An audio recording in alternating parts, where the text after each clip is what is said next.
Are 61, the nays are 36. The bill, as amended, has passed. Mr. President, what a great day. What a great day.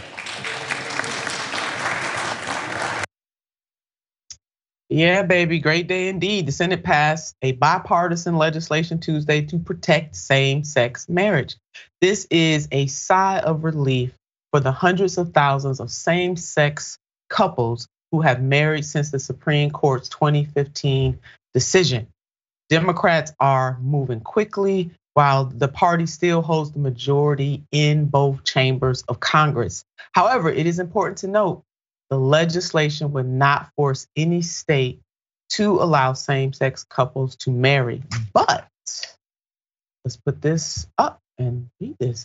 The legislation would require states to recognize all marriages that were legal where they were performed and protect current same-sex unions if the court's 2015 Overfield versus Hodges decision were to be overturned. And the legislation was approved 61-36 on Tuesday, including support from 12 Republicans. Yeah, you heard me right. Support from 12 Republicans. So the Republicans who voted in support of Respect for Marriage Act, there they are lined up there. And you can see them. Some of the people I'm sure you know from that list, like Susan Collins and Joni Ernst. You have Lisa Murkowski, Rob Portman, who's serving his last few months there in the United States Senate, and on and on. So those are the 12 Republicans that voted in favor. Good on them for doing that. And the Republicans that did not support it totaled 36. And let's go ahead and include and put their names up there. The usual suspects. We are not surprised. Lindsey Graham, Mitch McConnell, Rand Paul, Marco Rubio, Tim Scott, et cetera, et cetera, et cetera. And as a reminder, let's put up this headline: Mitch McConnell votes against interracial marriage bill, although the man is in an interracial marriage. Your thoughts, Ben?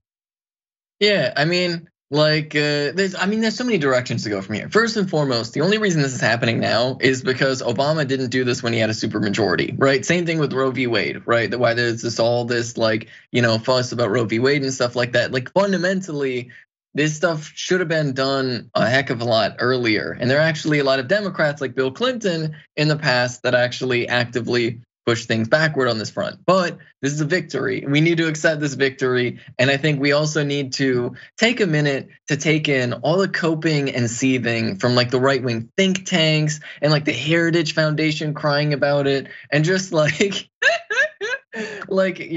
this in as a victory, right? That at very least, folks who are in same-sex couples that are married today will have their marriages protected. I wish they would have gone further to force states to accept gay marriages, right? But I guess maybe that's the compromise they made for Republicans to be on board, which is all the more important, which is when Democrats do actually have majority, you need to run with it and you need to actually do something with it. Because right now we're racing against time to protect people's rights as the Supreme Court is putting them in line to throw them all in the shredder. We wouldn't be in that situation if Democrats actually did their jobs and were a lot more proactive. You better true that. And the American people are right there. Support for same-sex marriage is at an all-time high. Let's put up this graph so folks can see exactly where US support for gay marriage. Do you think marriages between same-sex couples should or should not be recognized by the law as valid with the same rights as traditional marriages? And look at where the American people are. And we have come a long way in this country, but the American people are right there. And that is indeed a beautiful, and I mean beautiful, beautiful thing.